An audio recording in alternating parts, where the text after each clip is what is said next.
The way we're currently living doesn't work. The suffering that we're causing to wildlife, tremendous destruction of nature, thinking about all the forests that are being lost, all the species that are being lost, all the people that are suffering due to climate change. This model of living where we just keep producing more and more is a model for an infinite world, but we live on a finite planet with finite resources that need to be protected, that need to regenerate, and we need to find a new and sustainable way of living. And I believe that way is by incorporating the idea of Ahimsa into our lives. Ahimsa is non-violence. Every year world leaders gather at COP events to try and find solutions and agree on actions which can help heal our planet. This documentary, Ahimsa in the Environment, is a work produced by our organization Dharmic to bring voices together to speak up for our planet, to speak up for every living being, because Dharma is love for all beings. We cannot truly be compassionate for others, for our planet, for nature, until we express the fact that we wish to not harm. This is Ahimsa and the environment.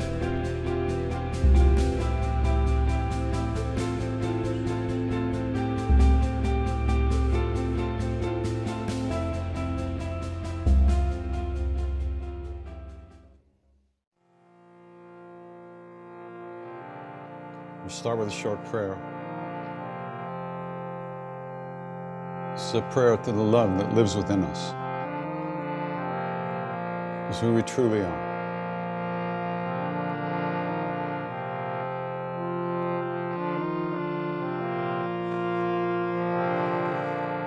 Pranavam Pavanakuma Kalabana Pavak Gyanagan Jasu Hridayaga Vasain Ram Sarachabadhan Atulita Baladham Himshala Badeham Tanurjavan Krisham Kyaninama Graganyam Sakalaguna Nedhan Vanaranam Adhisham Raghupati Priya Bhaktam Patajatam Namah Goshpadi Krutavardisham Mashiki Kritarakshasam Ramayana Mahamalaratnam Ande Nilatmajam Anjananandaram Viram Janaki Shokanashana Kukisamakshahanta Ande Lanka Bhayankaram Ulam Yasindho Salilam Salilam Yashokavahi Janakatma Jaya Adatane Dadahalanka Namamitam Pranjaliranjanayam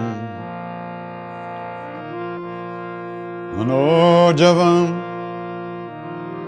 Marutatulya Vegam Jitendriyam Udhimatam Vardishtam Atatmajam Vanarayutamukyam Shri Ramadutam Sharanam Prapadhe Shri Ramadutam Sharanam Prapadhe Shri Ramadutam Sharanam Prapadhe Anjane Matipatalanam Kanchanadri Kamaniya Vigraham.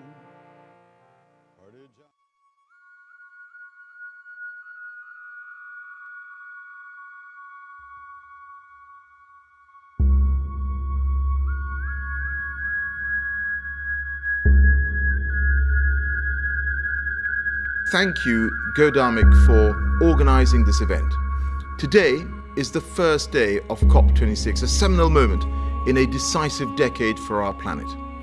6 years ago, the world signed the Paris Agreement, which commits us to limit global temperature rises to well below 2 degrees, aiming for 1.5. Because the science tells us that target is critical, that every fraction of a degree makes a difference. More crops failing, more coral reefs degrading, millions more lives and livelihoods affected. And that is why keeping the 1.5 degree limit in reach is so important. I'm absolutely determined that COP26 will deliver for those in the front line of climate change.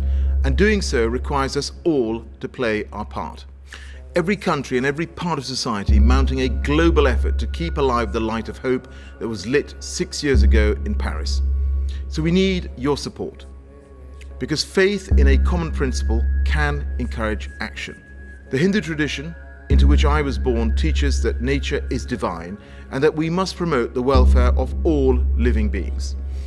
We have already seen the power of a concept like Ahimsa, avoiding the harm of any living things, which has inspired profound political change.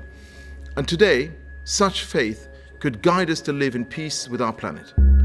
Faith communities can and have enabled change, because when you speak, you influence, and when you act, you inspire.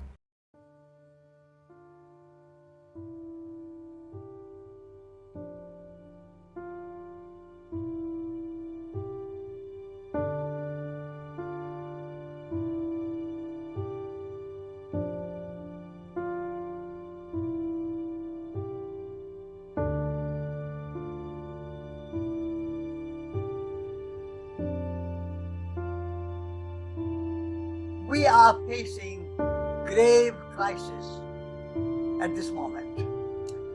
Our environment is in great peril. The climate change is one of the big issues, and whole world is worried about climate change. But they don't understand that why we have climate catastrophe, climate crisis. We have it because we have been very violent to nature. We have been violent to the forests, we have been violent to the oceans, we have been violent to the soil, we have been violent to animals.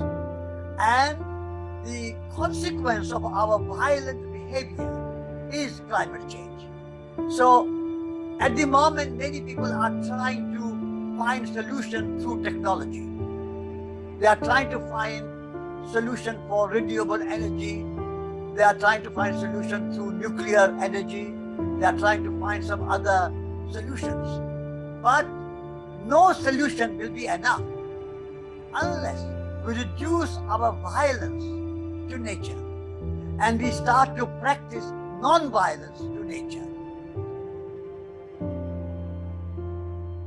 Ahimsa sakalo dharmaha, which means ahimsa, sakala, is the whole of dharma, is the complete form of dharma, dharma's complete form. Now, the Mahabharata didn't invent the idea of ahimsa. It wasn't even the Jains and the Buddhists who invented it. It's an incredibly ancient idea. We find it right back in the very earliest of the Upanishads, Brihadaranyaka Upanishad, Chandogya Upanishad, which, well, nobody knows when they were composed, but Western scholars guess at around 700, 600 BCE. Indian scholars often say much earlier. Is that ahimsa is an incredibly ancient idea that we find in these very early Upanishads, but it's within the Mahabharata that the idea is fully explored, articulated, and explained the full ramifications of what Ahimsa actually means. Ahimsa is the opposite of Himsa, and it has a very broad meaning. Namely, you can relate it to slaying, injury, hurt, harm, or causing pain to another. Not necessarily human beings only, because another can mean anything in the universe. Therefore, Ahimsa is not only non-violence, but is also an all-embracing philosophy which incorporates positive action towards protection, preservation, conservation, and love, or agape. Ahimsa is therefore not just the absence of violence, and does not only pertain to physical violence, but to all forms of violence.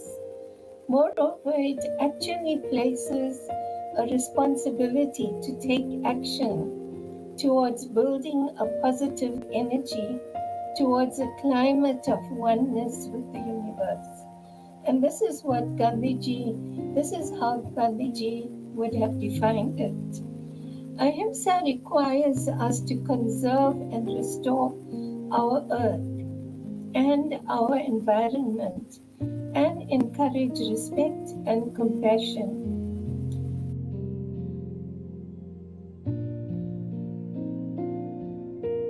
Bringing Ahimsa into practice and into our everyday is the need of the hour. Has actually a deeper meaning than just violence, but it could also mean do no harm. Now that's a very beautiful idea, and of course we're used to this word Ahimsa, having heard about it, non-violence, from Mahatma Gandhiji, and we know that the power of non-violence was able to achieve so much, not just at that time, but also today. Our selfish wants and greed to exploit nature is an act of violence against the gifts that God bestowed upon us to live and prosper. Our behavior and attitude towards nature has taken us not only to degrade lands, pollute the oceans, and extract natural resources to the last drop, or even to fiddle with wildlife, causing notorious viruses to attack us, but also we have invaded the skies with debris of thousands of space junk. Sometimes when we talk about these spiritual tenets, especially the ones in the Sanskrit language, sometimes we can mistakenly think that they are purely ideas for those committed to a life of yoga, or that they are theological ideals or precepts, but that they don't actually hold that kind of inherent value in our day-to-day life, in development, in moving through the world as engaged, active citizens of our planet. And that is where the misconception needs to change.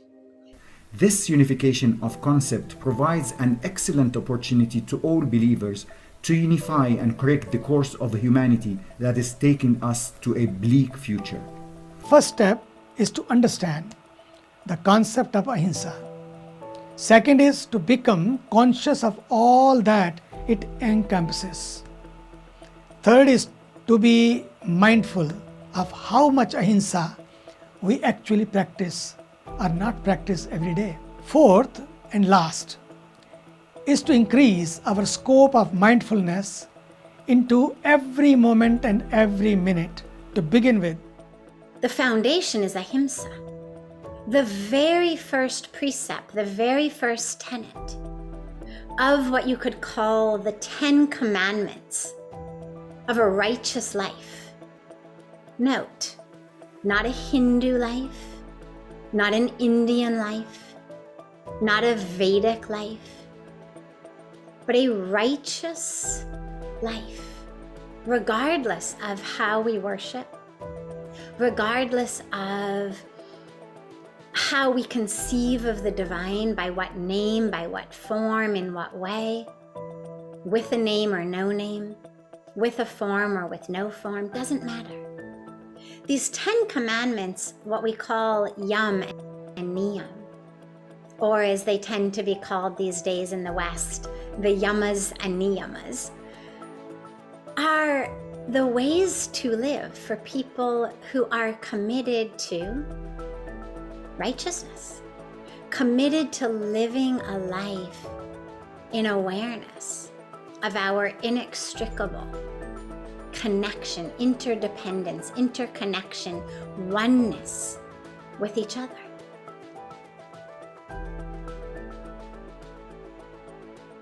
In Yoga Sutras, the first step to leading a balanced, healthy and yogic lifestyle is the yama, self-regulation, moral restraint, means of ahimsa, which is not merely restraining from violence unto another human being, but also to not cause any pain to any living beings by thought, word or deed. Ahimsa then is the root of all other yamas and becomes the first step to leading a healthy, happy and harmonious life.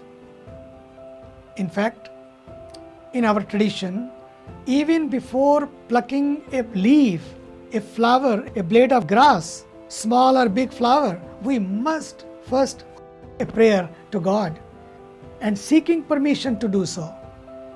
Can you believe it?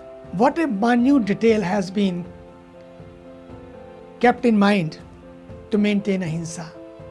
The simple pacifism, perhaps, with which the term became associated with Mahatma Gandhi, of non-violence, objecting to warfare, such as we saw flowering in Britain after World War I. It's not just about pacifism. Of course, pacifism, in a sense, is a part of it, but ahimsa is much broader than that. For one thing, the texts say, Kurmana manasa gira ahimsa, that ahimsa should be karmana, yes, through your actions, that what you do to other living beings must be never to harm them. But manasa, even in your mind, you must not be thinking malicious thoughts, no thinking of hatred or seeking harm or striving to defeat anything else. And gira, the way you speak, as the Gita says, speak words that never cause a disturbance to any other living being. Anudvega kara. Speak words that are honest, satya. Speak words that are pleasing, priya. And speak words that are hita, that are beneficial. Everything we do is a karma and creates karma. If we want to experience real happiness and real love and be free of suffering, then our actions have to plant those seeds. If we just lay around and, it's all grace, it doesn't matter, that's not going to do it. We have to be active in a good way. That is the main message that I want to give to the world, that ahimsa or non-violence is many levels. It has many levels. First of all, we have to be non-violent to ourselves. Quite often, people are violent to themselves. Then we have to be non-violent to other people. Whatever your religion, whatever your nationality, whatever your politics, whatever your system of governance, we have to practice non-violence in our relationship with all nations, all religions, all races, all colors. All people are one human family. And then we have to be non-violent to nature, to non-violent to animals, non-violent to forests and to oceans and to the atmosphere. Unless we practice non-violence at all these three levels, we cannot solve the problem of environmental catastrophe and biodiversity diminishing and all our natural world is in difficult time. So non-violence has to be brought into this debate in a very active way. This is what Ahimsa really is, according to the Puran. Acting towards all other living beings as one would act for oneself, dedicating oneself to their welfare. This is what is said to be Ahimsa. Acting, it's not inacting, it's not avoiding action, it's not staying on the banks with your trousers and not doing anything, it's acting. Atmavat sarva bhutani pravartanam. Pravartanam means movement, doing things, getting out there, taking action. So Ahimsa isn't the person who just sits at home and doesn't do any harm to anyone. That's not Ahimsa. Ahimsa means getting out, acting.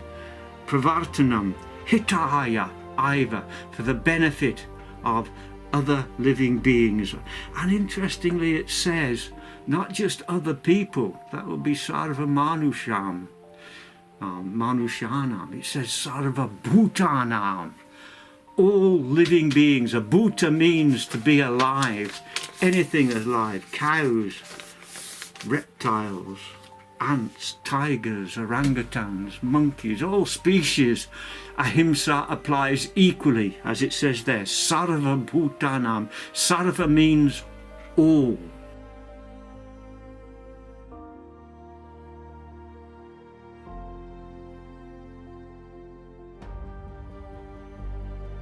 Martin Luther King is another great figure who said, in spite of temporary victories, violence never brings permanent peace.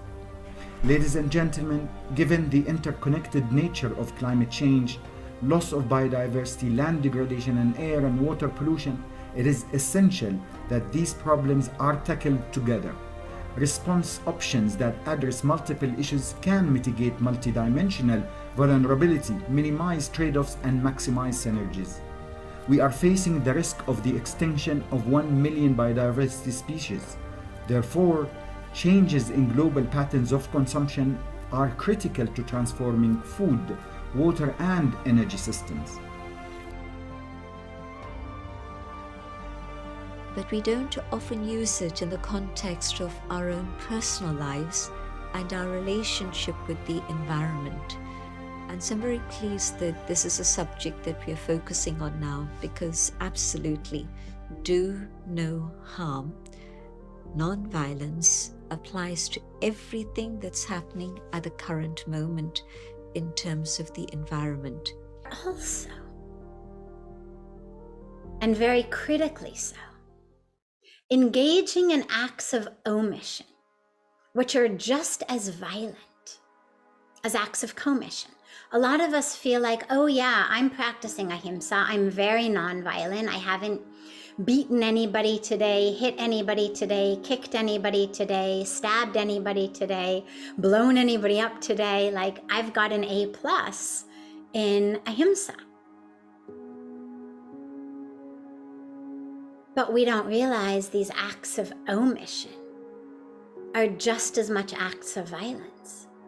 So if someone is starving and you did not feed them, that act of omission, that not acting, is an action.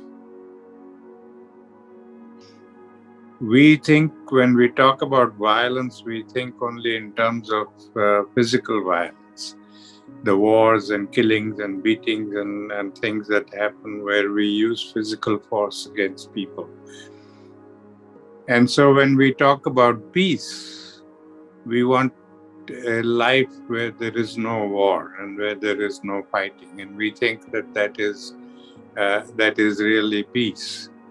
But I realize that is not peace, because we are committing violence in many different ways. You and I may not go out fighting and killing people, but we are committing violence because the whole society is structured for violence. We have built a whole culture of violence. And so our language is violent, our religion is violent, our relationships are violent, everything about Economics. us is violent. Economics is violent, everything is violent. And so that is what passive violence is, where we don't Right. fight and don't kill people, but we hurt people. Unconscious violence. Yeah. Is not for the coward. Non-violence is not for the faint heart. Non-violence is a way of the courageous, of the brave. And so if you can see the examples of people who have practiced non-violence, like Mahatma Gandhi, he was a brave man.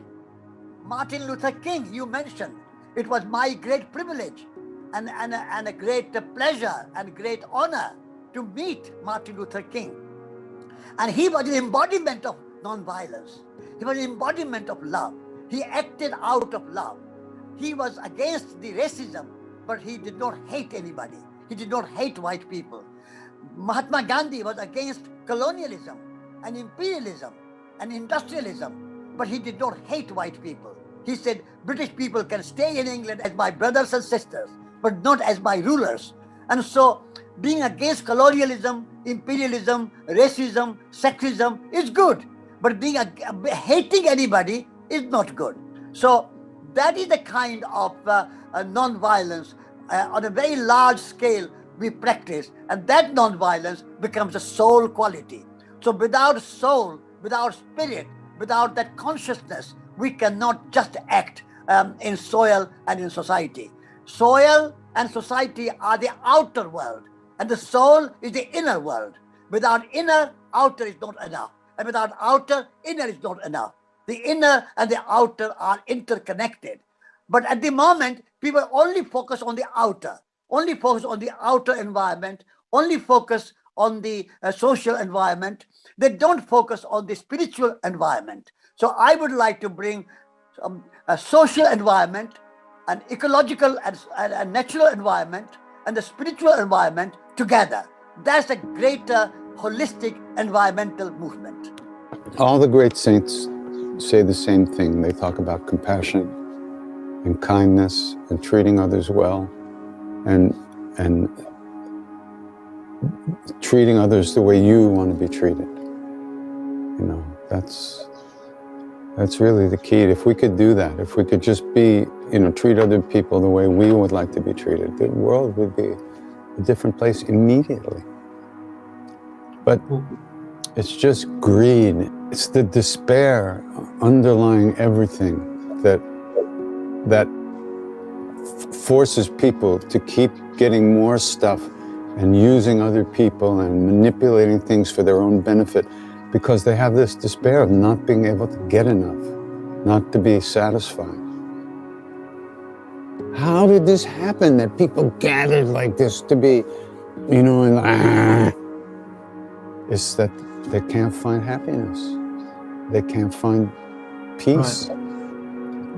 They just need, the desire can never be satisfied. So they keep getting more and more and more and more. And we're destroying the universe, the world, because of that. I read something, Katie, by just a few days ago, that more than 90% of the biomass of the planet now is humans and farm animals. All wildlife has disappeared. All nature is like a minuscule amount now. We've basically killed most of the natural world. So almost every activity on the planet, human activity on the planet, is all in pursuit of human happiness and well-being, isn't it? We are pursuing it so hard, the very planet is under threat. All in pursuit of human well-being, because we are trying to get something from the world which is not in the world. Something that is here, we are trying to get it from there. So it's a disaster, major disaster. Ecology is not a small disaster, it is a very major disaster right now. What is here to find that? If you start digging the earth, You can dig all you want, nothing will happen. That's all that's happening. 1,000 years ago, how people lived here, today how we are living here, we have comforts and conveniences that nobody could imagine, isn't it? But is our happiness and well-being settled?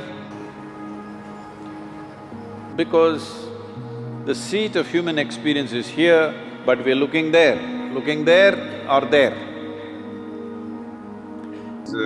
The disparities that is growing around the world, where some people are rich and some people are poor and they can't even find food to eat there. That is all because of the structure of materialism that we have created, where materialism has made us very selfish. We're all thinking about what's good for us and what is, within our possibilities. We try to grab as much of the pie as possible, so we don't think about the consequences of others. We waste resources because we can afford to do that. We overconsume resources because we have the money to spend on that. That we see that also the environment is suffering.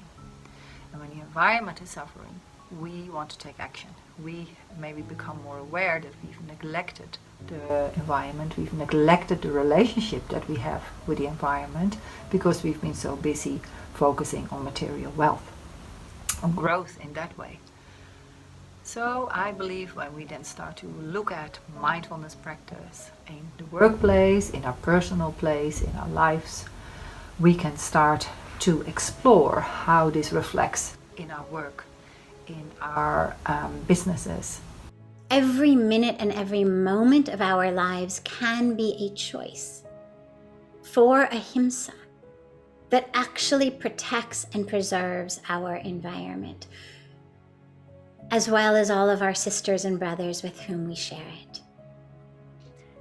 And of course the question comes, what is my personal carbon footprint? How much harm am I doing to the world around me? Can I reduce that carbon footprint? And in what ways can I do that? The primary way is by going vegetarian. Animal agriculture, the meat industry, is the single greatest contributor to climate change. Now, these are statistics by the United Nations.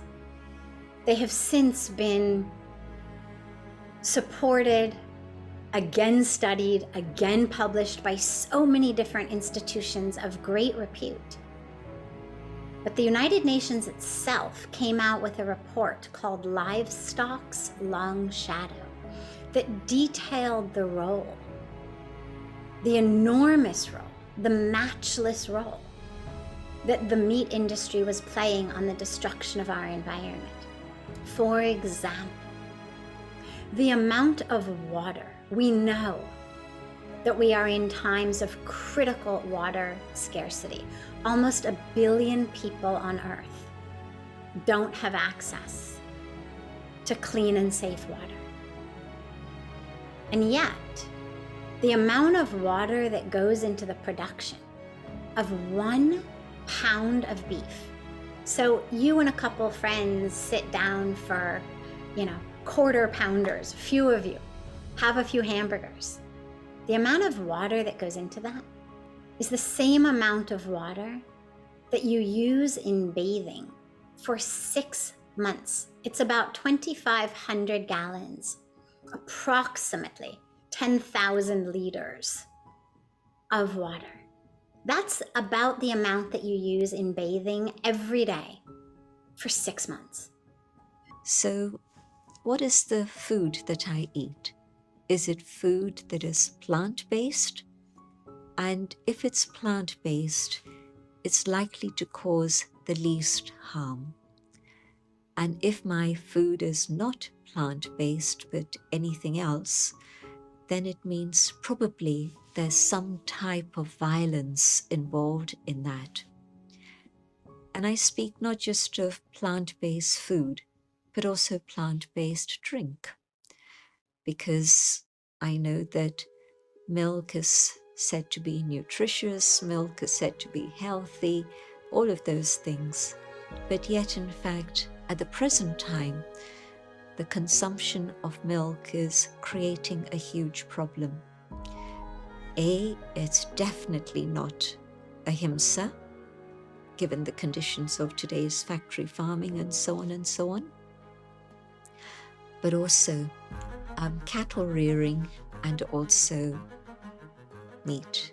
The two activities are very closely linked together, and most people are not generally aware of this. And so, can I reduce my carbon footprint in a big way, in a very big way?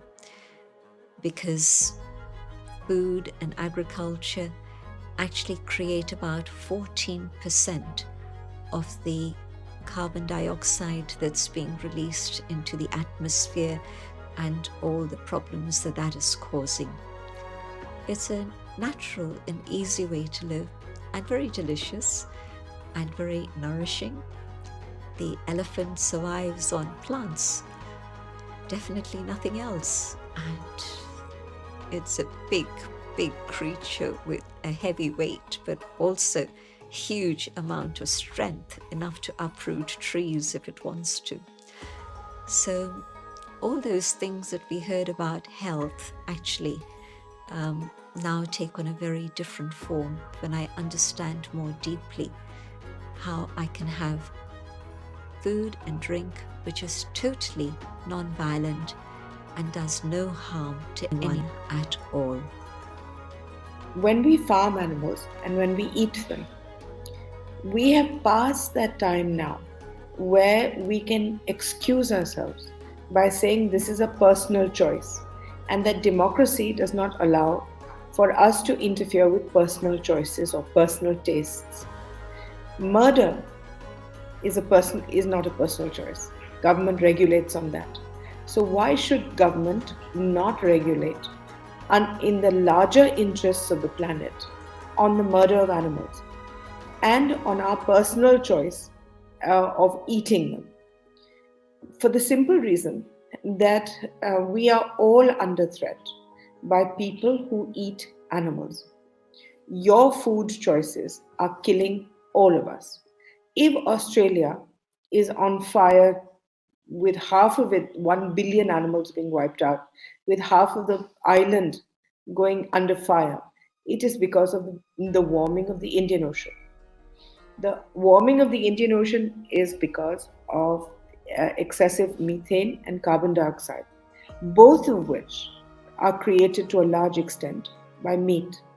Now, when we have meetings like COP and we have meetings, international meetings, everything is talked about except food. But it's food choices that are controlling what the planet does.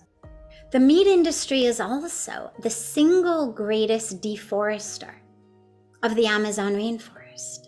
We know the Amazon are the lungs of the planet. They provide about 20% of oxygen. They absorb about 20% of the carbon on this planet. They store about 20% of the world's water and provide it in the trees and the leaves. And yet, this precious forest is being deforested at the rate of about 1 to 2 acres a second.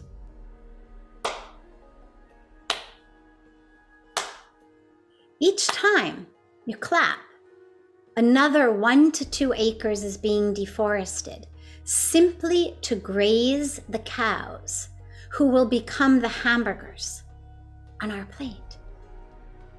The amount of carbon emissions that goes into that meal of hamburgers is approximately the same as if you drove your car non-stop morning till night for 3 straight weeks. I think this idea that we need meat for our health and for our energy and we need protein is completely misguided. And 25% of greenhouse gases come from meat farming, and a huge amount of water is needed, huge amount of chemicals are needed, huge amount of greenhouse gases are produced by animals. And therefore, I think we have to increase plant-based diet as much as we can. That should be an important part of our climate action, that we need to reduce, if not altogether eliminate, meat eating. And not only is the water used for growing these animals, but when the animal is killed, when its offal is thrown, the pollution that it causes in water, the blood, the offal, can we afford that? The point is, all nations get together and then they commit, whether they fulfill or not. They superficially commit to cut their emissions in accordance with the Paris Agreement target of 1.5 degrees Celsius. And so they focus on reducing their emissions in what are the agreed sectors, that is energy, transport, and industrial.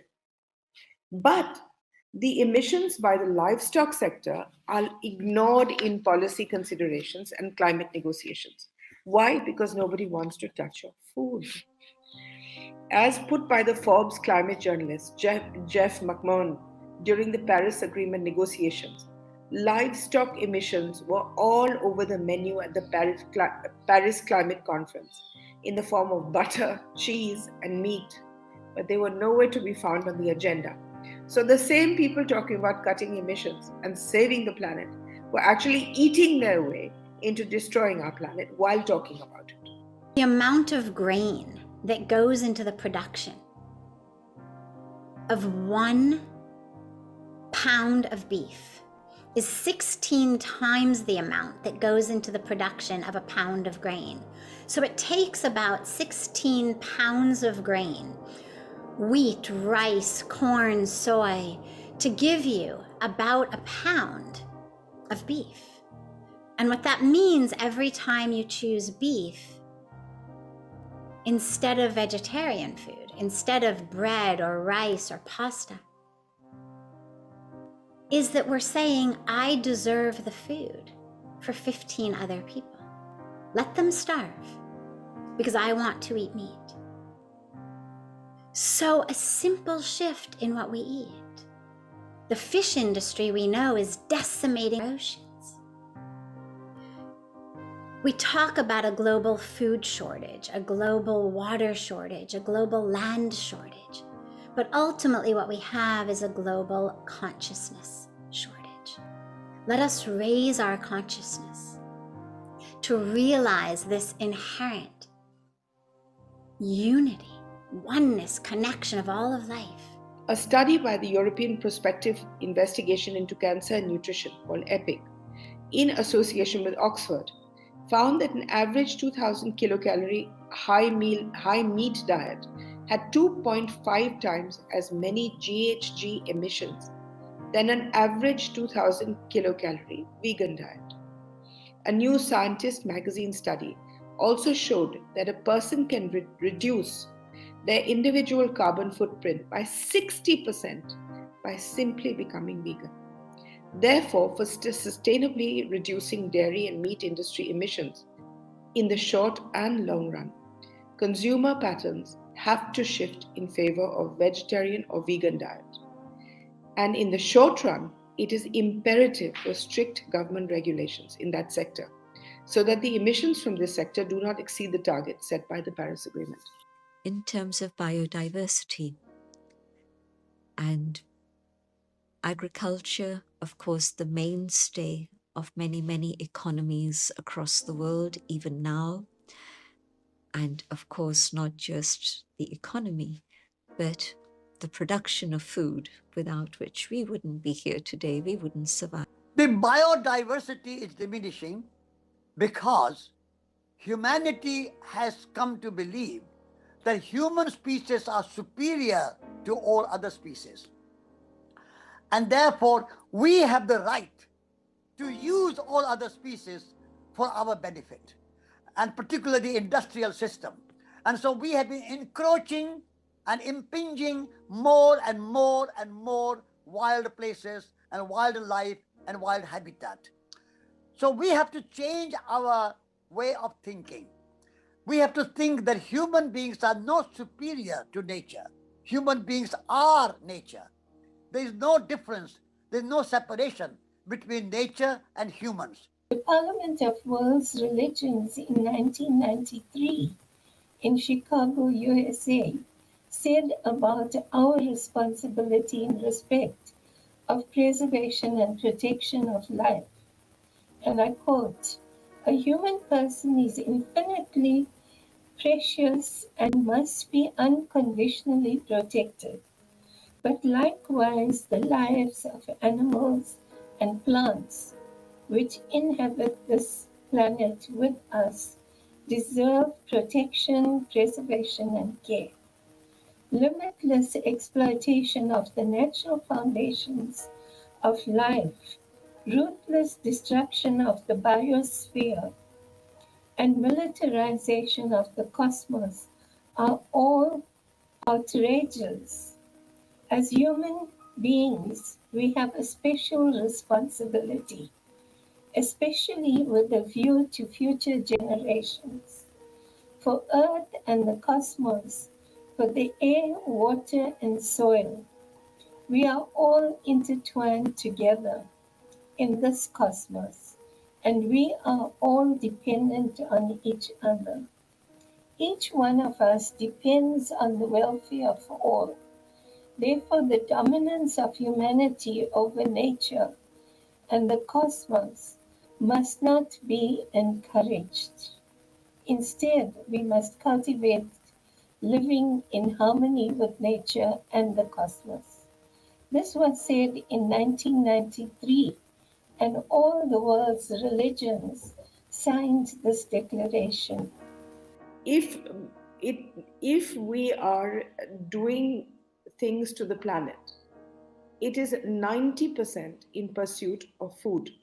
At the moment, our government has decided to cut down forests in the Andaman Islands. Why? To grow palm oil. Why? Because palm oil is a cheaper alternative to real oil. It doesn't matter whether it gives you cancer. The point is that it's a cheap oil that can be used to cook food with. So every choice we make ultimately is based on what our stomach supposedly wants to fill itself with. If we can reduce the harm that we're causing to our planet through the application of this principle, then it's our highest duty. Many times in history, non-violence has been used as a tool for positive social action. And rather than using violent methods or from the top down, governments having to force people into action, we as people can do it from our own hearts. I strongly believe that when a human being wants to do something out of love and compassion, then nothing can stop them. And this is why Ahimsa is the most important value for us to bring into our lives. I would like to see every school all over the world, every college and every university being associated with the farm. Because if children study 2 or 3 days in a school, in a classroom, and then 2 or 3 days out in nature, on the farm, working, growing food, planting trees, walking in nature, all that, watering plants, everything what we do, every school, every university should have that association with a farm. Even in the cities, I would like to see all the roofs of the cities having garden. On the roof garden, you know, only you need about 1.5 foot of soil on the top of the roof to grow mint and rosemary and thyme and tomatoes and a cucumber and many other vegetables you can grow on your roof. So every roof should be turned into a garden. Even on the walls of the city houses, you can grow vegetables, what you call vertical garden. So you don't have to send nature into exile out of the city. nature can be brought back in the city. So we can redesign our cities, and we don't have to make our cities into concrete jungles. They can be living cities. They can be ecological cities. So I'm not thinking the cities should be an impediment to environmentalism. Cities should be kind of green deserts or green concrete jungles. Cities can also be transformed into beautiful green places to live, and people can enjoy good life. So let all children and all young people be connected with nature. Otherwise, children fear nature. They don't know what nature is. They don't know how to grow food. They don't know the names of the fruit and vegetables and trees. So our children are suffering from nature deficit disorder. we need to bring nature back into schools and children's life so that they can be free of nature deficit disorder. Therefore, be very careful. Take only that which is needed. Use only that which is absolutely needed, because it does not belong to you. It belongs to the divine. This consumerism of more, cheaper, is destroying our planets. Our planet is sending our sisters around the world, our daughters around the world, into sweatshops. Those factories are spewing their waste into the air, into the water, into the ground, because we want to buy more, cheaper. Desire. It's this greed. And we see it manifest as the predominating culture of the modern world. It's fed by capitalism. Capitalism as an ideology, capitalism as a culture, means persuading people to constantly increase their levels of purchase, their levels of consumption. Make you happy, then somehow your life will be transformed. So an ijtinab, even though they don't want to be drawn and sucked into that, the pressure of the culture that has been created by the economic system that we have forces to them, and it's constantly stirring, stoking karma, lobha, desire and greed. The same blood runs through everyone's veins. I mean, the skin is like how thick? You know, a tenth of a millimeter? I don't even know what it is. And it divides the world? And people hate other people because the color of this one layer, you take the skin off, everybody looks exactly the same. You know, this is the darkness in us, the negativity in us. Always feeling we need to protect ourselves from others. We'll never get enough if someone has. It's as if love was in limited quantity. And if someone else has it, that means less for me.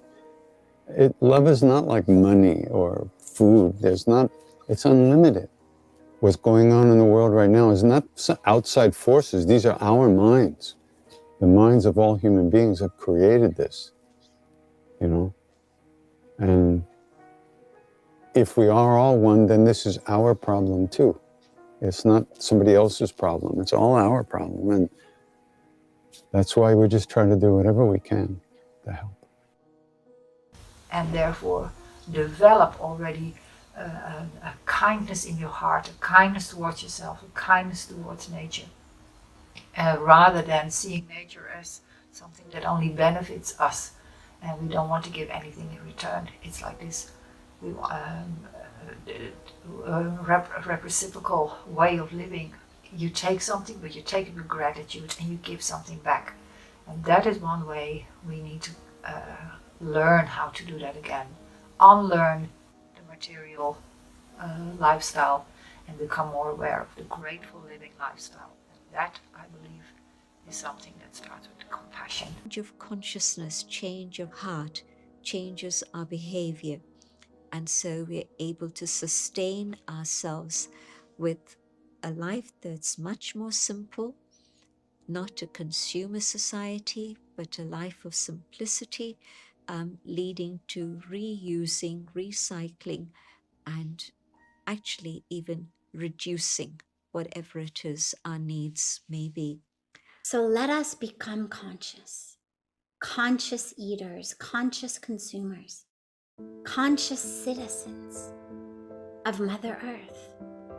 And to remember, we have the power. The choice is ours.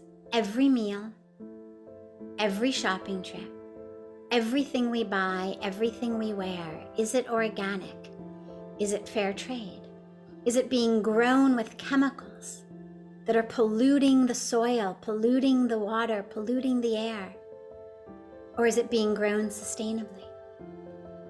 Yeah, it may cost a little bit more, but ultimately, how many pairs of shoes do you really need? How many handbags do we really need? We are made of earth, air, fire, water, time and space and consciousness. And all living beings are made of earth, air, fire, water, space, time and consciousness. And therefore, we all have equal rights. We honor human rights, of course, but we also honor rights of nature. It is time to focus the full transformative power of faith, the love, the respect, and the wisdom inherent in its teachings onto creating a greener, fairer, and more sustainable and peaceful world. It is important that faith organizations and their leaders use their platforms to advocate for change in the public and political spheres. Political lobbying by faith leaders can be a powerful tool to encourage the diversion of funds and efforts towards ecosystem restoration, fighting climate change, and protecting nature. And the mantra for dharmic action is nature, culture, future. There is always a plan A or plan B, but there is not any planet B. We have only one planet, only one Mother Earth. So we must preserve and protect it. If we want to save our future, we have to honor our culture. And that culture says, save the trees, save water, save the earth. Mahatma Gandhi said so beautifully, there is always enough for everyone's need and never enough for any man's greed. Let us learn and teach and preach the importance of consuming only according to our need, not according to our greed. Our world today is struggling within a situation where there is rising inequality, growing numbers of displaced people seeking shelter and sustenance. The refugee crisis is looming. Large numbers of people are living below the breadline. There are large numbers of homeless and unemployed, and there is a small percentage who are living in ungracious affluence, consuming a large proportion of the wealth of the world.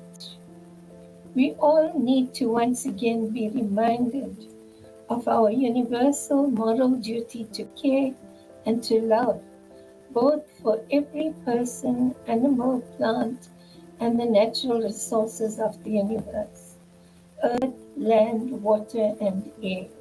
To respect ourselves and respect our connection with all of creation. We seem to think in modern times that we are independent individuals and we can do whatever we like and it's nobody's business. And so each one of us is independently doing whatever we want to do. And we don't worry about the consequences on society or on the family or whatever.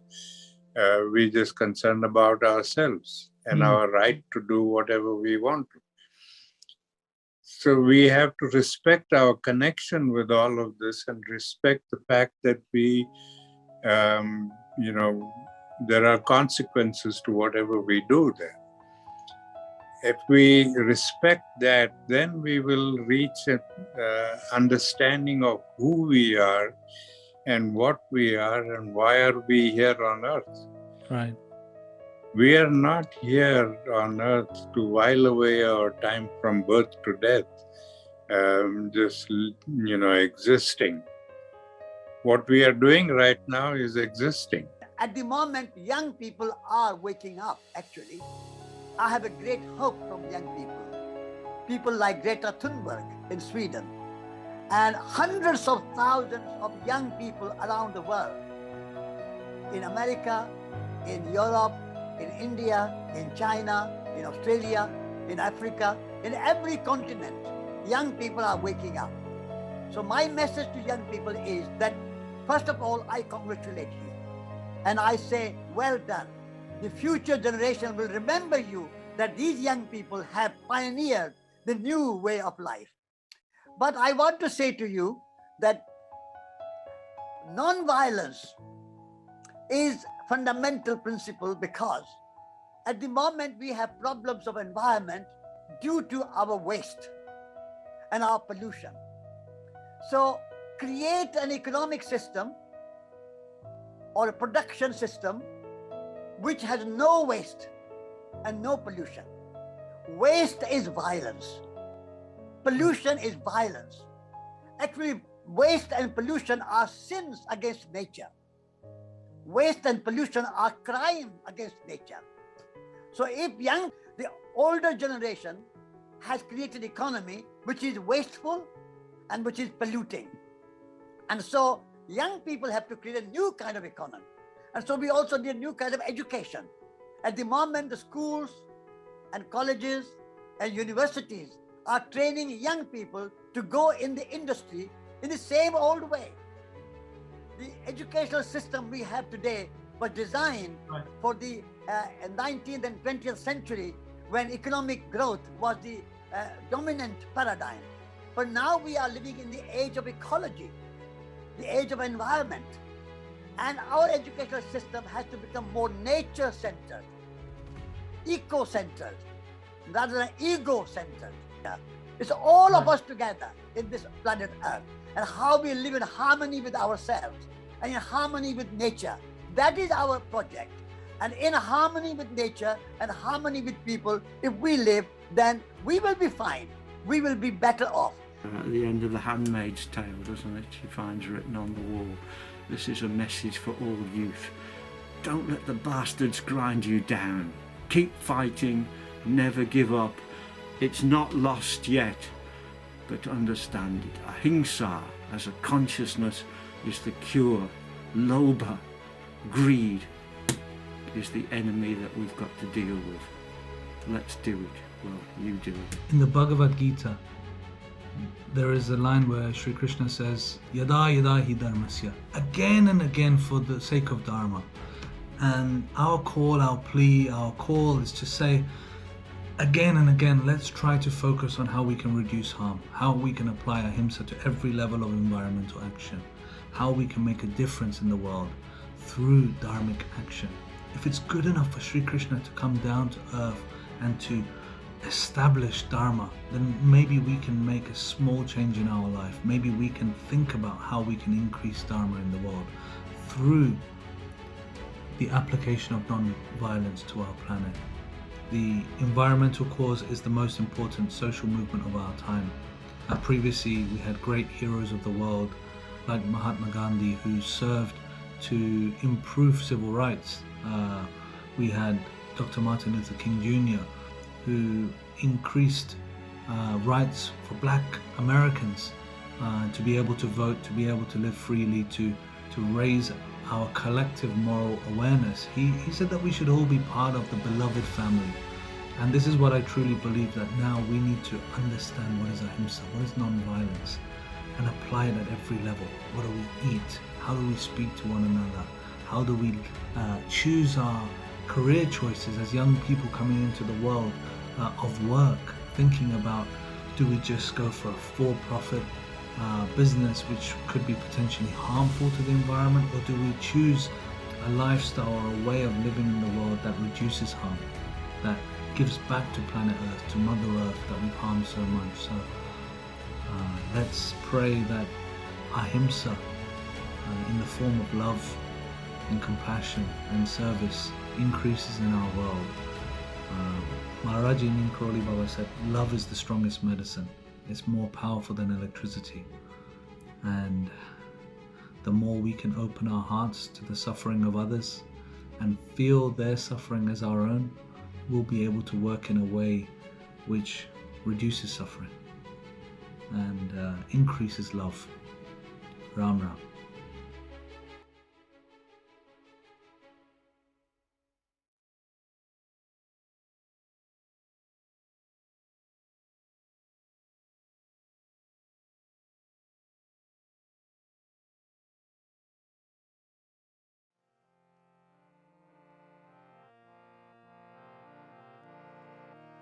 Shri Ram Jai Ram, Jai Jai Ram.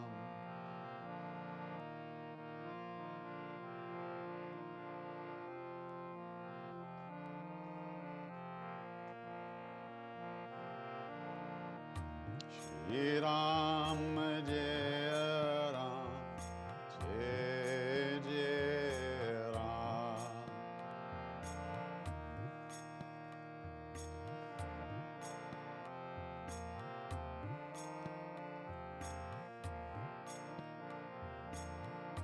Shri Ram